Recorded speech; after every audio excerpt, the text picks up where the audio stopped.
Nav Prabhat news, नव्या दिवसाची नवी बातमी। पुणे जिल्ह्यातील आणि देशभरातील शिवभक्तांसाठी एक अत्यंत मोठी आणि दिलासादायक बातमी आहे। तब्बल 5 महिन्यांच्या प्रतीक्षेनंतर 12 ज्योतिर्लिंगांपैकी एक असलेलं श्री क्षेत्र भीमाशंकर मंदिर पुन्हा एकदा भाविकांसाठी खुलं होणार आहे।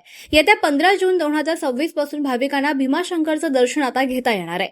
2027 मध्ये नाशिक येथे होणारा सिंहस्थ कुंभमेळ्याच्या पार्श्वभूमीवर भीमाशंकर मंदिर परिसरात भव्य सभामंडप आणि पायरी मार्गाचं काम हाती घेण्यात आलं होतं।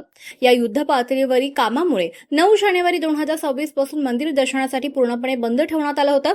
ज्या कामासाठी तब्बल 1 वर्ष लागण्याचा अंदाज होता ते काम स्थानिक ग्रामस्थ, देवस्थान ट्रस्ट आणि प्रशासनाच्या सहकार्यामुळे अवघ्या 5 महिन्यात पूर्ण झालंय आणि आता 15 जून पासून मंदिराचे दरवाजे पुन्हा उघडण्यात आले।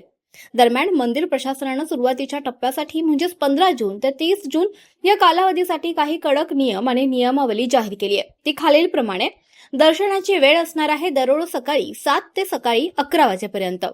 दैनिक मर्यादा असणार आहे। पहिल्या टप्प्यात दररोज केवळ 1000 भाविकांनाच मंदिरात प्रवेश मिळणार आहे।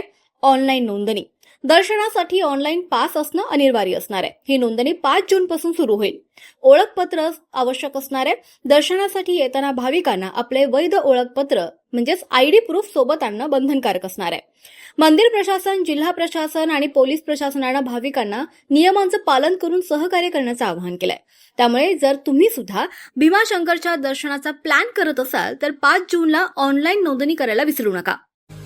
आपल्या परिसरातील महत्त्वाच्या बातम्या पाहण्यासाठी आजच नवप्रभात न्यूज चॅनलला YouTubeवर सबस्क्राइब करा आणि बेल आयकॉन प्रेस करा।